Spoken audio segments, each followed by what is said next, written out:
안녕하세요. 오늘도 사연살롱을 찾아주셔서 감사합니다. 저는 서울에 사는 50대 주부입니다.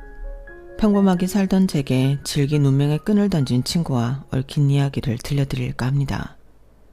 다소 길지만 입이 다물어지지 않게 놀라운 사연이니 잘 들어주시길 바래요. 저와 제 친구 모두 흔한 이름은 아니어서 사연 속에서는 가명을 쓰도록 할게요. 저 배미선과 친구 오연주는 같은 고등학교 동창이었어요. 우리가 어떻게 처음에 친해졌는지 기억은 잘 나지 않지만 등하교를 매일 같이 하며 자주 붙어 다녔던 것은 기억이 나네요. 저나 연주는 공부에 딱히 흥미가 있는 친구들은 아니었는데요. 그래도 저는 반에서 중간 정도의 성적은 유지했으나 연주는 거의 꼴찌를 면하는 수준이었죠. 대신 연주는 얼굴이 예쁜 학생으로 유명했어요. 학교를 마치고 같이 돌아가는 길에 가끔 다른 학교 남학생들이 뒤에서 쫓아와 연주에게 선물을 안겨주거나 편지를 건네주고 도망가는 일도 있었으니까요. 반면 저는 지극히 평범한 외모에 그 나이에 다들 그렇듯 여드름을 달고 살았어요.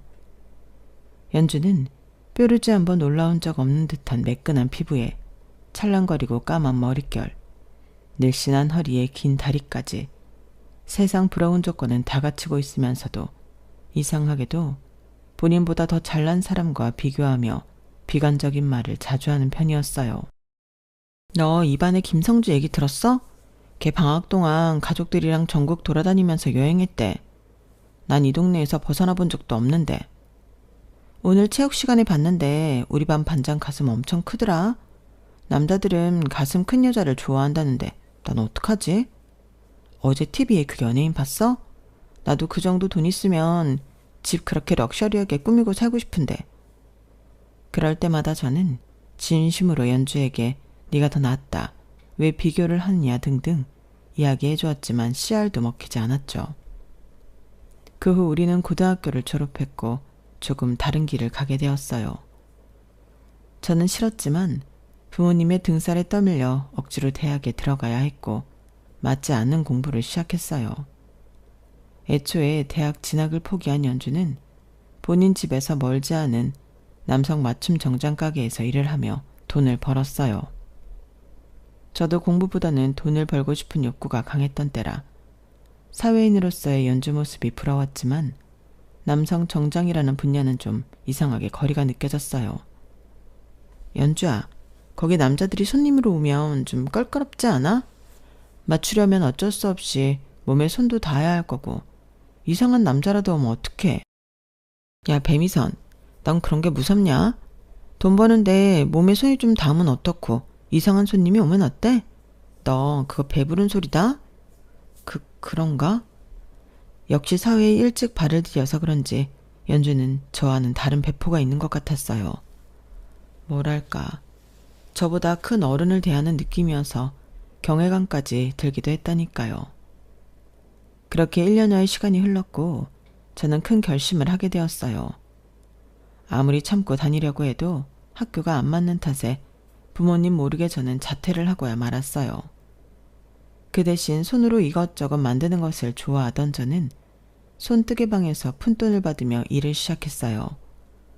부모님이 6개월 후에나 그 사실을 아시고는 집에서 쫓겨날 뻔하긴 했지만 말이에요. 저에게 이런 일이 있는 동안 연주는 남자를 만났어요. 그리고 어느 날 갑자기 결혼을 한다고 선전포고를 했어요. 뭐? 결혼? 너 지금 20살인데 벌써 결혼을 한다고? 내가 일하는 정장가게 사장님이야. 날 보자마자 마음에 들어서 직원으로 뽑아줬대. 데이트하자 그래서 몇 번 만났더니 결혼하자며 난리인 거야. 너는 그 사람 마음에 들어? 마음에 안 들고가 어딨어. 그 사람 엄청 부자야. 무조건 결혼해야지. 부자라서 결혼한다고? 안 사랑하는데 결혼한단 말이야? 부자랑 결혼하면 다 사랑하게 되어 있어. 나이도 나보다 15살이나 많긴 하지만 뭐 그런 건 상관없어. 15살? 야, 완전 아저씨잖아. 아저씨고 오빠고 남자는 다 똑같아. 이왕이면 돈 많은 사람이랑 결혼할 수 있는 기회인데 이걸 어떻게 놓쳐? 난 남들보다 훨씬 더 떵떵거리면서 잘 살고 싶단 말이야. 연주는 갓 20살이 되었는데도 아주 발칙한 생각을 하는 아이였어요.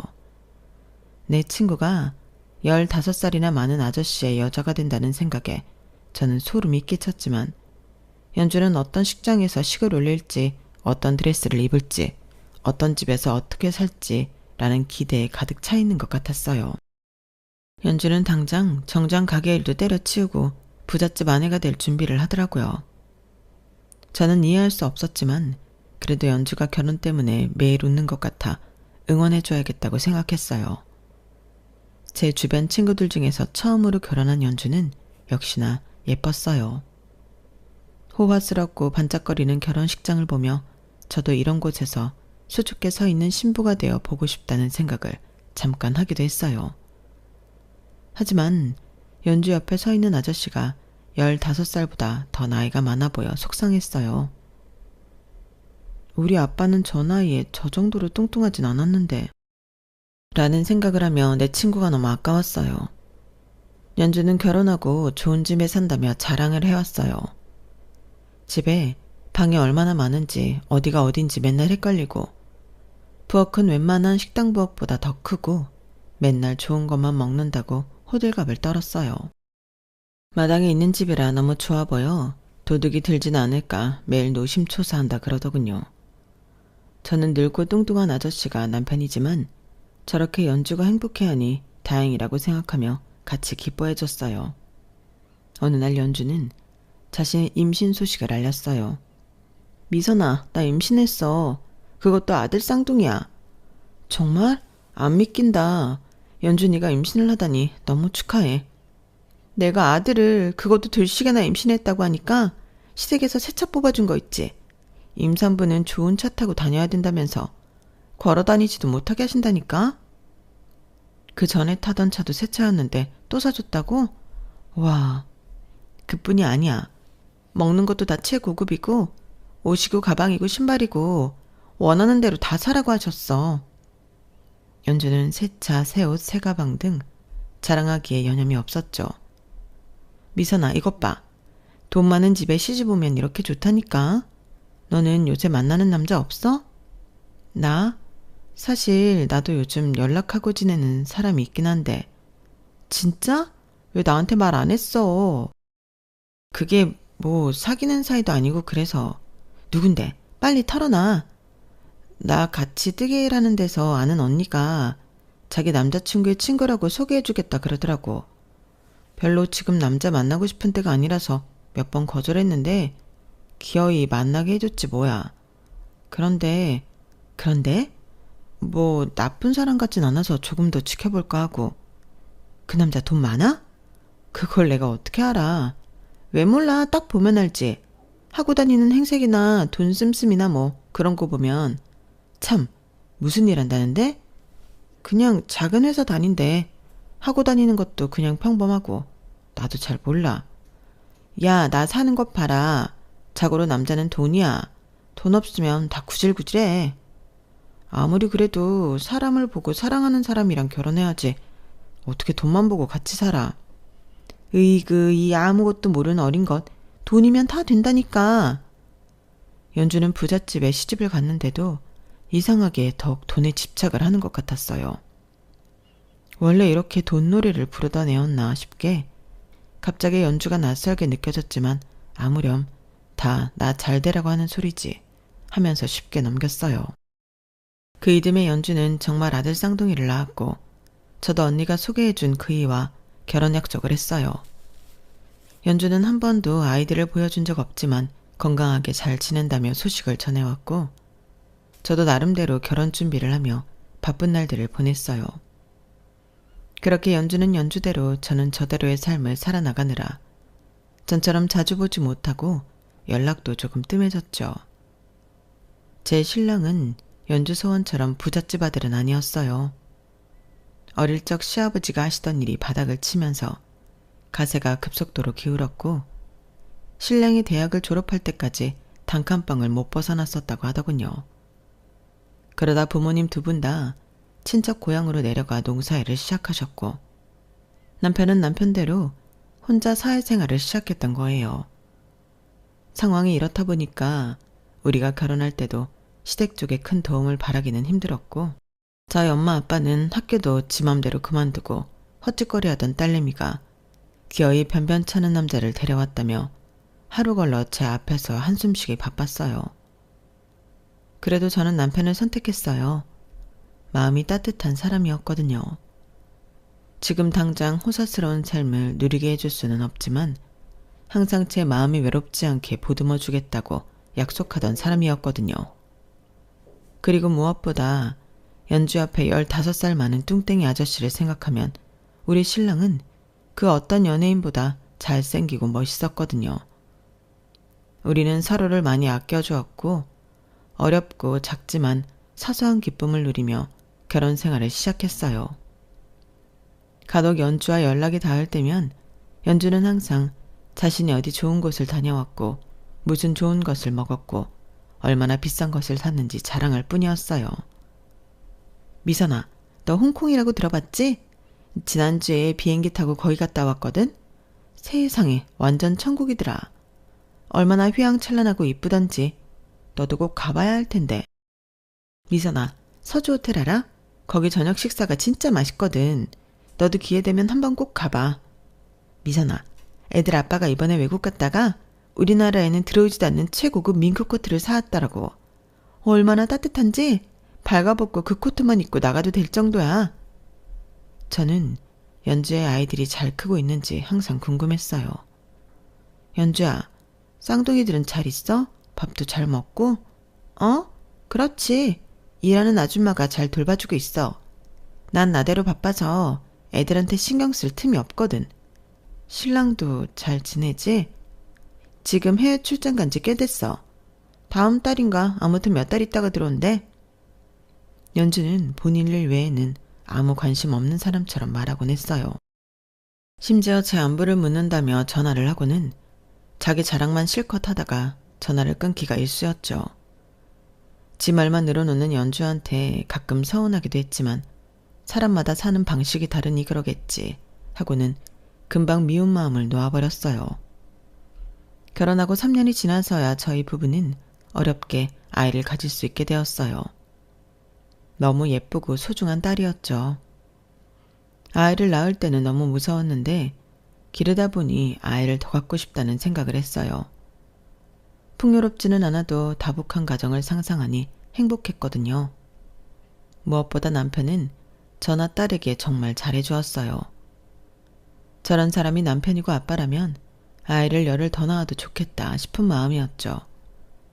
하지만 하늘은 무심하게도 저희에게 그런 복을 주지는 않으셨어요.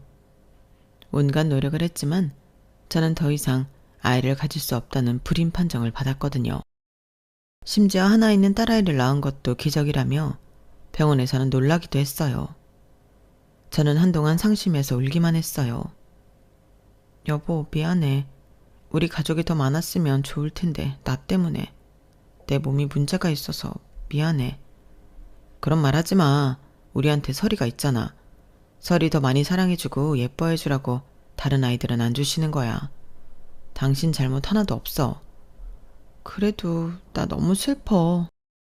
당신이 슬프지 않게 내가 더 잘해줄게. 우리 세 식구 행복하게 살자. 태어나고 처음 그렇게 큰 시련을 맞닥뜨리는 것 같았어요. 내가 뭘 잘못하면서 살지도 않았는데 왜 하필 나한테 이런 일이 일어난 거지 하면서 자책도 많이 했죠. 그때마다 남편은 제 옆에서 누구보다 힘이 되어 주었고 딸 설이의 미소만 봐도 나쁜 생각이 사라지는 것 같았어요. 하루는 연주에게 전화가 와 병원에서 들은 이야기를 해주었어요. 평소에 제 이야기를 잘 들어주지 않는 연주였지만 그날만큼은 위로를 받고 싶었거든요. 하지만 연주는 모진 말로 저를 더 아프게 했어요. 미선아, 너 남편 돈 잘 벌어? 아니잖아. 돈 없으면 애도 많이 낳으면 안 돼. 뭐? 연주야, 너 무슨 말을 그렇게... 다 너 생각해서 하는 말이야. 너도 설이 키워봐서 알겠지만 애한테 들어가는 돈이 한두 푼이니 애 많아봤자 돈만 더 들어가잖아.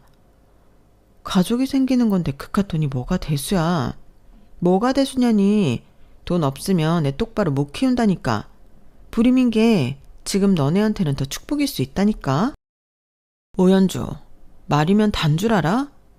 이해가 되지 않았어요. 연주 기준에서는 우리가 한참 못 살아 보여도 우리는 없으면 없는 대로, 있으면 있는 대로 행복하게 살고 있는데 아이를 갖는 것까지 돈으로 결정해야 한다니. 그리고 우리 같은 사람한테는 불임이 축복인 줄 알라니.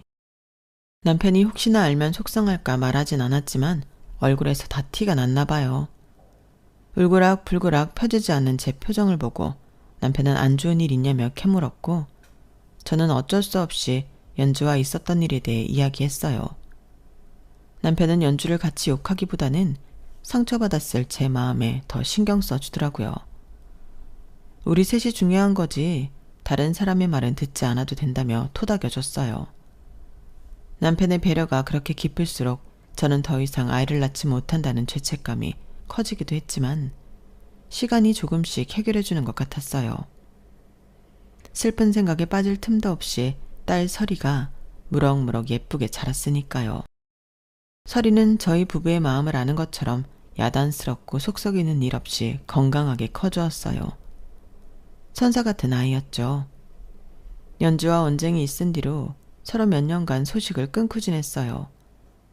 저는 저대로 연주는 연주대로 분수에 맞게 잘 살고 서로 상처 주면서까지 만날 필요는 없다는 생각에 뭐 자르듯 연락을 하지도 받지도 않고 살았어요. 그렇게 기억 속에서 연주의 존재를 잊어가고 있었어요. 시간이 얼마나 흘렀을까요? 명절을 코앞에 두고 식구들과 좋은 거 해먹자 해서 백화점에 들렀어요. 이것저것 장을 보고 남편한테 깜짝 선물해줄 넥타이를 고르러 갔어요. 그런데 어디선가 제 이름을 부르는 소리가 들렸어요. 미선아, 어머, 너 미선이 맞지? 누구세요? 야, 누구긴 누구야. 나 연주야. 네? 연주? 연주라고? 목소리는 연주가 많은 것 같은데 얼굴은 영 딴판이라 알아볼 수가 없었어요. 징그러울 정도로 두툼한 쌍꺼풀에 끝이 휘어진 버선코, 입술에는 무슨 짓을 한 건지 하관을 다 덮을 정도로 두꺼워서 붕어가 연상되는 얼굴이었어요. 비정상적으로 뾰족한 턱에 우리 나이에 어울리지 않을 법한 샛노랗게 물들인 머리까지 오히려 연주라고 알아보는 게 더 이상했을 거예요. 네가 연주야 정말? 내가 좀 달라졌지? 성형을 한 거니? 요즘 워낙 기술이 좋잖니. 성형도 좀 하고 필러랑 보톡스도 맞고 돈 좀 썼어. 그렇구나. 너무 달라져서 말 안 하면 전혀 몰라보겠다. 다들 그렇게 말하더라고. 그런데 네가 백화점엔 어쩐 일이야? 너 이런 데 잘 안 오잖아. 뭐 좀 사러 왔어. 너는? 나 여기 VIP잖아. 신상 나왔다고 매장 직원이 직접 연락 와서 사려고 왔지. 그렇구나. 그럼 볼일 보고 가. 만나서 반가웠어. 어머 얘. 우리가 몇 년 만에 본 건데 이렇게 헤어지자고? 같이 차라도 한잔 마시자.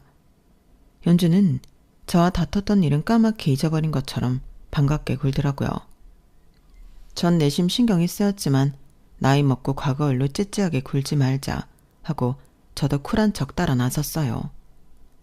커피를 시키고 가까이서 마주 앉아 자세히 연주 얼굴을 뜨져보자니 더 가관도 아니었어요. 예전 청순하고 예쁘장한 모습은 하나도 찾아볼 수 없고 그저 피부만 맨들맨들한 흉물스러운 괴물 같았어요. 솔직히 말해서 비위가 상할 정도였죠. 무엇이 연주를 이렇게 만들었을까? 늙는 게 두려웠던 걸까? 아직도 TV 속 연예인들과 자신을 비교하며 더 예뻐져야겠다는 강박에 저렇게 된 걸까? 오만 가지 생각이 들었죠. 연주가 안타까웠어요. 우리 예뻤던 친구, 우리 예뻤던 연주. 뭐 하면서 지냈어? 쌍둥이들은 많이 컸겠다. 애들? 그럼 잘 컸지. 다들 명문대학에 졸업하고 대기업에서 일해. 아빠 밑에서 바로 앉히려니까 자기들도 사회 경험 좀 하고 회사 경영하겠다면서 취직 먼저 한 거 있지? 형제끼리 우애도 얼마나 좋은지 서로 CEO 하라고 떠민다니까. 그렇구나. 잘 됐네. 결혼은? 세상에. 평일에는 회사 일하고 주말에는 나 데리고 여기저기 좋은 데 다닌다고 연애할 시간이 없어. 내가 난 괜찮으니까 제발 가서 여자 좀 만나라고 해도 도통 말을 들어야지. 그래도 걱정 안 해. 어차피 우리랑 사돈 맺고 싶어 하는 집안들이 워낙 많아서 우리 아들들은 지금 연애 안 해도 골라갈 수 있거든. 아, 그렇구나. 나중에 결혼하면 연락 줘. 참석할게. 너네는? 너 딸 하나 있었잖아? 우리 딸도 아직 결혼 안 했어. 일하느라 바빠. 딸은 자고로 좋은 집에 시집이나 잘 가면 되지. 뭔 놈의 일이야. 괜히 사회생활 어줍잖게 만들었다가 나중에 집안꼴 망친다. 우리 시대랑은 달라. 여자도 능력 있으면 자기 앞길 개척하고 사는 거야. 남자한테 기대어 살던 때는 지났어. 네 딸이라도 시집 잘 가야 니네 집 형편 좀 필 거 아냐. 너 남편 아직도 회사 다니니? 아, 월급쟁이들 돈 버는 게 돈이니? 알바비 수준이지. 우리 남편 아직 회사 다니는 건 맞는데 가족들 부족하지 않을 만큼 벌어. 네 남편이 굴리는 돈에 비하면 아무것도 아닌 것처럼 보이지만 우린 만족하면서 잘 지내고 있어. 연주는 하나도 변하지 않았더군요. 돈으로 사람을 가늠하는 그 나쁜 버릇. 오랜만에 만나서 반가우려고 하는 찰나에 찬물을 확 끼얹는 기분이었어요. 그래도 얼굴 붉히고 헤어지고 싶진 않아서 다른 약속이 있다며 얼른 자리에서 일어나려고 했어요. 연주도 더 이상 저를 잡으려고 하지 않았어요. 만나서 반가웠어, 연주야. 건강하고 잘 살아. 미선아, 너 행복해? 말할 수 없을 만큼, 그리고 돈으로 살 수 없을 만큼. 그렇구나. 너도 잘 지내. 저의 행복을 묻는 연주의 얼굴이 갑자기 슬퍼 보였던 건 기분 탓이었을까요? 보기 싫게 변해버린 두꺼운 쌍꺼풀 안에 그 까만 눈동자만큼은 그대로인 연주의 입은 웃고 있었지만 눈은 슬퍼 보였거든요. 커피를 다 마시지도 않고 일어나 나왔어요. 뒤에서 연주의 시선이 느껴졌지만 그냥 나왔어요. 어차피 얼굴도 달라져서 걔가 부르지 않았으면 원래부터 몰라봤을 텐데 뭐. 몇 년의 시간이 또 흘러 서리는 성인이 되었고 저의 부부도 흰머리가 희끗희끗한 중년이 되어가고 있었어요. 서리는 어릴 때부터 공부를 잘하지는 못했지만 주관이 뚜렷한 아이였어요. 저는 아무래도 상관없었어요. 공부를 잘하면 좋겠지만 성적에 연연하지 않고 딸이 좋아하고 즐거워하는 일을 찾을 수만 있다면 그게 무엇이든지 뒤에서 응원해주고 지지해주리라 다짐했죠. 서리는 옷에 관심이 많아 의류 관련 일을 하고 싶다고 하더군요. 처음에는 옷가게에서 아르바이트를 시작하더니 디자인하는 것도 배우고 본격적으로 판매업에 뛰어들었죠. 누가 시키지도 않았는데 외국어 공부도 열심히 하면서 미래를 준비하겠다고 하더라고요. 너무 기특했어요. 제대로 뒷바라지 해준 것도 없는데 바르고 성실하게 자라준 제 새끼가 그렇게 예쁠 수 없었어요. 엄마, 나 이제 정말 내 사업을 해볼까 하는데 어떻게 생각해? 사업? 우리 딸이라면 잘할 수 있을 것 같은데 엄마 아빠는 서리 믿으니까 뭐든지 도전해봐. 고마워. 역시 엄마 아빠밖에 없어. 우리가 뭐 도와줄 건 없어? 걱정하지 마. 그동안 모은 돈도 있고 처음에는 작게 시작해도 나중엔 크게 만들 거야. 그냥 응원만 해줘. 딸은 자신이 만든 의류 브랜드를 차근차근 키워갔어요. 외국어를 배운 게 도움이 됐는지 외국 업체랑 계약도 맺어 간간히 수출 작업도 하는 것 같더라고요. 눈코 뜰 새 없이 바쁜 딸이 걱정됐죠. 설이야, 밥은 잘 챙겨 먹으면서 하고 있는 거지? 그럼 다 먹고 살자고 하는 짓인데. 그런데 엄마, 나 너무 좋다? 내가 꿈꾸던 일을 천천히 해나가는 내 모습도 좋고 힘들어도 즐거운 이 시간들이 너무 좋아. 그냥 다 좋아. 네가 좋다니 엄마도 다 좋아. 그런데 너 이제 나이도 좀 있는데 연애는 하고 다니니? 아, 엄마도 참. 그런 건 내가 잘 알아서 하고 있어. 걱정 마. 엄마는 아빠 만나고 나서 정말 가족의 소중함을 알게 됐거든. 설이 너 일 잘하는 것도 중요하지만 너도 아빠처럼 좋은 사람 만나서 단란하고 행복한 가정 꾸렸으면 좋겠어. 맞아. 그래도 우리 아빠만한 남자는 없지. 아빠 때문에 내가 눈이 높아져서 어지간한 남자를 못 만나요. 하지만 설이는 얼마 후 제 남편만큼 듬직하고 착한 사람을 남자친구라며 우리 앞에 데리고 왔어요. 서리가 많이 거래하는 원단 회사에서 일하는 사람인데 자주 보다가 정이 들었다고 하더군요. 제가 한눈에 봐도 상당히 괜찮은 청년이었어요. 예의 바르고 싹싹하기 그지없었죠. 처음 보는 저와 제 남편에게도 서스럼 없이 어머님 아버님 하면서 다가와 주었어요. 본인 역시 외동인데다가 가족이 흩어져서 살아 이렇게 온기를 느껴본 지 오랜만이라며 처음 인사 온 날 남편과 즐겁게 술잔을 기울였어요. 엄마, 강준 오빠 어때? 괜찮은 것 같아? 괜찮다 말다. 엄마는 마음에 쏙 들던걸. 아빠도 좋다고 그러시더라. 정말? 그럼 나 강준 오빠랑 결혼 허락해주는 거야? 서리가 좋은 남자랑 결혼하게 되어서 정말 다행이야. 그나저나 강준이네 부모님들 만나서 결혼 얘기를 해야지? 아, 그게... 엄마, 사실은 말이야. 서리가 이야기해준 강준이네 가정사는 안타깝게 짝이 없더군요. 사정을 다 듣고 난 후 좋지 못한 가정에서 자라서 강준이가 싫다기보다는 그런 속에서도 밝게 성장한 것 같아 저는 더 마음에 들더군요. 남편에게도 그 사실을 전했어요. 그런 안타까운 사정이 있었구만. 그럼 강준이네 부모님이랑 결혼 얘기하는 건 무리겠지?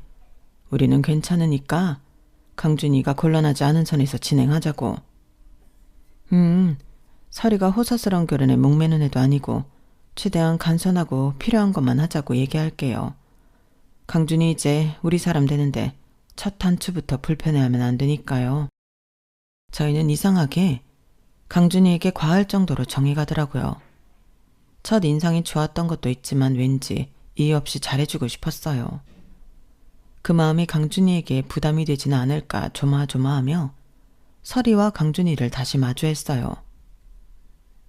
강준아, 네가 우리 식구가 된다고 생각하니 정말 감사하고 좋아. 서리에게 네 얘기는 어느 정도 들었어. 많이 힘들었을 것 같더구나. 이렇게 좋은 사람으로 커져서 고마워. 그래도 서리 입을 통해서가 아니라 너한테 직접 네 사정을 듣고 함께 나누고 싶은데 그렇게 해줄 수 있니? 슬픔을 나누면 반이 된다고 하잖아. 강준이는 보잘것없는 자신을 받아준 것에 대해 감사하다며 눈물을 흘렸어요. 저희 모두 얼싸안고 한바탕 울고 말았죠. 강준이는 덤덤하게 자신의 이야기를 시작했어요.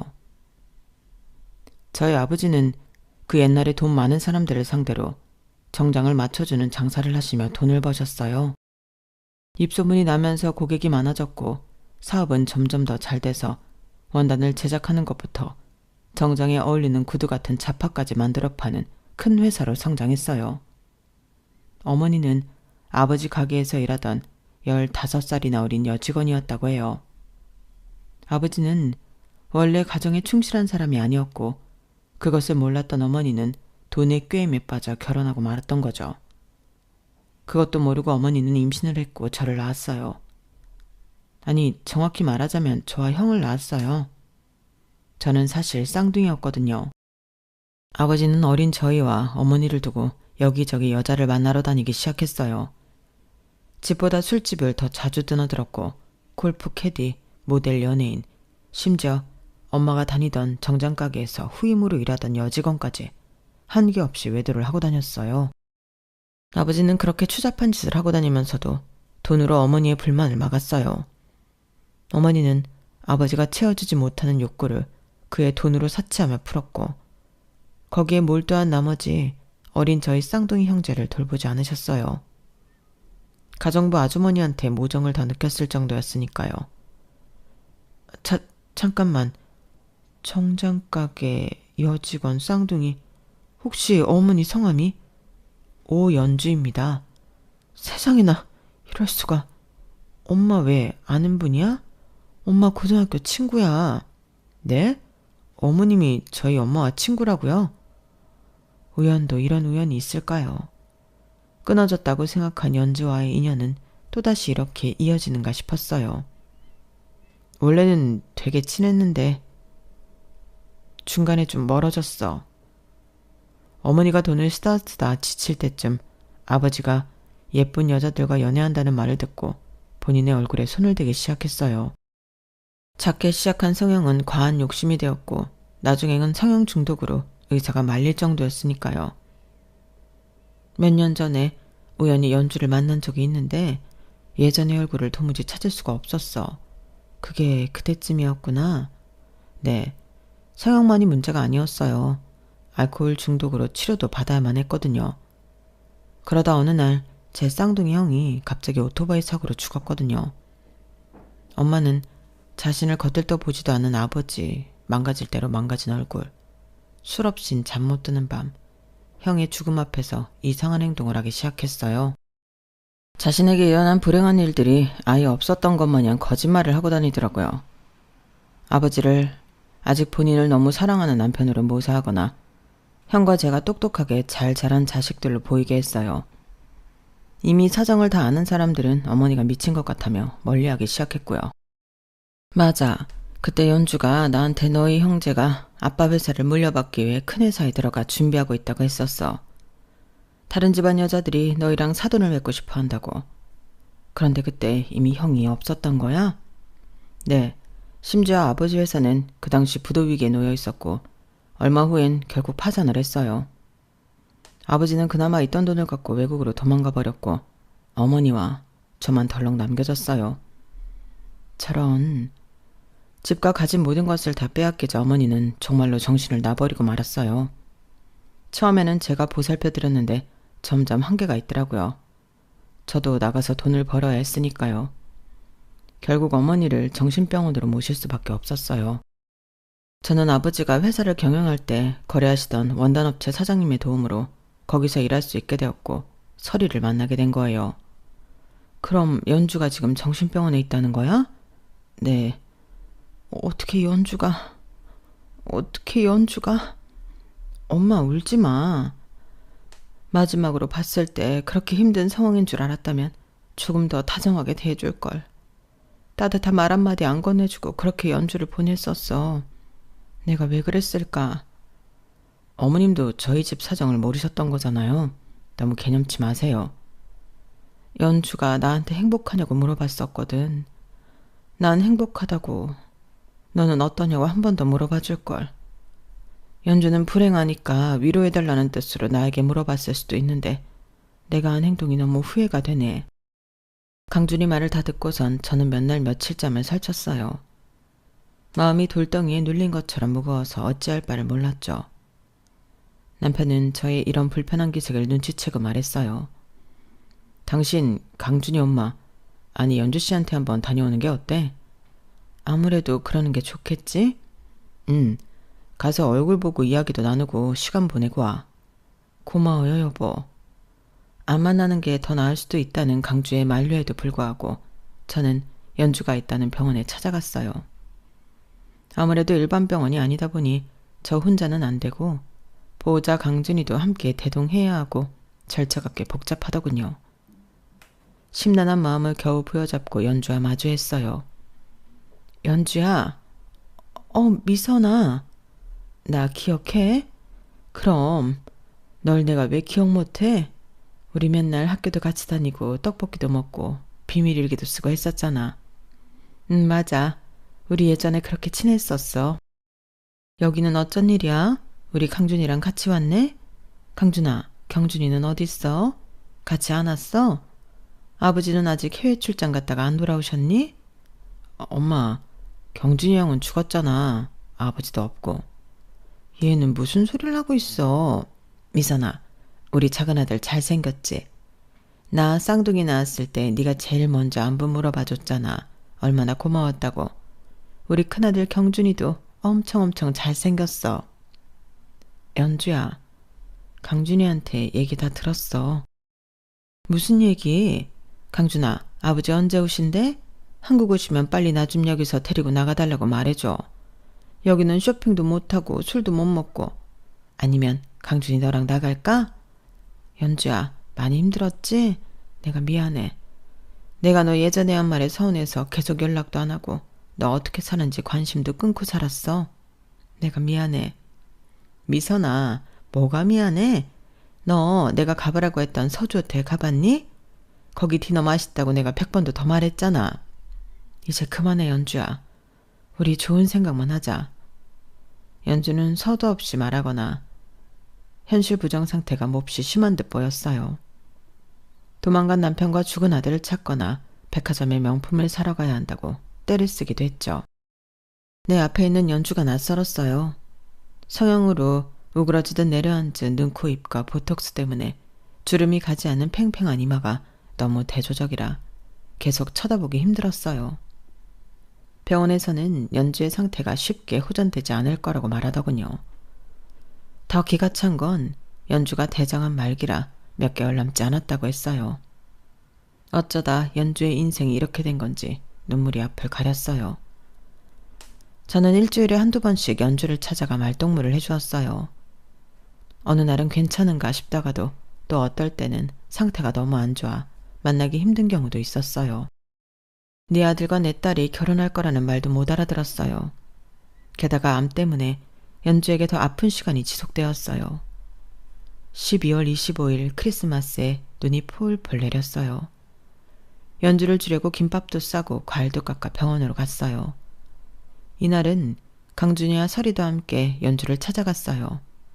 연주는 제 딸 설이를 보고는 너무 예쁘다 이 언니. 나도 이 언니처럼 예뻐지고 싶어. 엄마, 여기 이 사람이 나랑 결혼할 설이에요. 엄마 친구 딸이기도 하고요. 안녕하세요, 어머니. 아무리 설명을 해줘도 이해를 못하던 연주는 계속 설이만 빤히 쳐다볼 뿐이었어요. 몇몇 시간을 훌쩍 넘겨 우리가 나가려고 일어나자 연주는 제 손을 잡았어요. 그 까만 눈동자를 하고는 갑자기 묻더군요. 미선아, 행복해? 널 봐서 너무 행복해, 연주야. 너도 행복해? 연주는 배시시 웃더니 어렵게 말을 꺼냈어요. 나도 행복해. 잘 가, 미선아? 그게 우리 모두 연주를 본 마지막 모습이었어요. 그 남은 12월을 다 넘기지 못하고 연주는 하늘나라로 갔어요. 결국 아들의 결혼식도 못 보고 가버리고 말았죠. 강준이는 먼저 죽은 형의 옆자리에 연주의 함을 놓았어요. 안타깝고 가여운 엄마와 아들이었죠. 어머님, 드릴 말씀이 있어요. 편하게 해. 설이랑 결혼하면 어머님, 아버님과 다 같이 살고 싶어요. 뭐? 신혼인데 너희끼리 편하게 사는 게 좋잖아. 전 설이도 좋지만 두 분도 정말 좋습니다. 따뜻한 가족의 품을 느껴보지 못한 제게 가족이 뭔지 알려주셨잖아요. 두 분만 괜찮으시다면 지금 계신 집에 제가 들어가 살면서 사위, 아니 아들로 여겨주셨으면 좋겠어요. 강준이 너 정말 괜찮겠어? 네, 이미 설이한테도 그렇게 하고 싶다고 다 말했어요. 그러면 우리도 설이랑 헤어지지 않아도 되고 강준이라는 아들도 하나 더 생기고 너무 좋지. 고마워, 강준아. 아니에요. 저같이 잘난 것 없는 놈 받아주셔서 제가 더 감사합니다. 저는 이렇게 공짜로 아들을 하나 더 얻었답니다. 더운 여름이 지나가고 선선한 가을날 설이와 강준이는 결혼식을 올렸고 신혼여행도 마다하고 바로 우리가 사는 집으로 들어와 지내기 시작했어요. 강준이는 정말 친아들처럼 우리 두 내외에게 살갑게 굴며 한 가족으로 스며들었어요. 강준이가 하던 일을 그만두고 본격적으로 설이의 사업을 도우며 가속도가 붙기 시작했고 딸의 브랜드는 국내뿐 아니라 외국인에게도 환영받게 되었답니다. 딸네 부부는 돈을 많이 벌어도 허투루 쓰지 않고 어떻게든 우리에게 잘하려고 노력했어요. 마침내 예쁜 손주까지 안겨주어 하루하루 행복하지 않은 날이 없었답니다. 손주를 돌보면서 심심할 때마다 왕년에 뜨개질하던 실력을 발휘해서 손주 옷이나 소지품 등을 뜨기 시작했어요. 수완이 좋은 설이는 제가 뜬 것을 보더니 또 머리를 굴려 관련 사업에 적용시키기 시작했어요. 초반에 미미하던 반응과 달리 획기적인 디자인과 콜라보를 하니 젊은이들에게도 인기가 있는 뜨개 상품들이 나오기 시작했답니다. 이렇게 저까지 설이의 사업 보조 역할을 하면서 열심히 하다 보니 계속해서 좋은 결과가 나오더군요. 지금은 남편 설이, 강준이, 그리고 손주, 그리고 저까지 5 식구가 예전 연주가 살았던 집보다 훨씬 큰 집에서 살고 있답니다. 평범하고 큰 욕심 없이 성실히 살아온 제게 지금은 마치 꿈을 꾸는 것 같습니다. 눈 뜨면 행복한 것들이 가득해 웃음이 끊이지 않아요. 그렇게 지내다가 때때로 내 친구 연주가 그렇게 원하던 행복은 과연 무엇이었을까 생각해보게 되더군요. 조금만 더 내려놓지, 조금만 덜 욕심내지 하며 아쉬운 마음이 들었어요. 연주와 저의 이야기는 여기까지입니다. 끊어질 듯 끊어지지 않고 이어진 우리의 인연은 결국 아이들에게로 옮겨갔고 이렇게 우리는 한 가족이 되었답니다. 또 12월이 다가오니 연주가 생각나네요. 내일은 연주를 보러 가야겠어요. 긴 제 사연 들어주셔서 감사합니다. 멀리 있는 행복만 쫓지 마시고 지금 제게 주어진 하루하루를 감사히 여기며 사는 여러분이 되시길 바랍니다. 행복하세요. 여러분, 사연 댓글에 응원과 현명한 조언 부탁드려요. 좋아요와 구독은 저에게 큰 힘이 됩니다. 오늘도 좋은 일 가득하세요.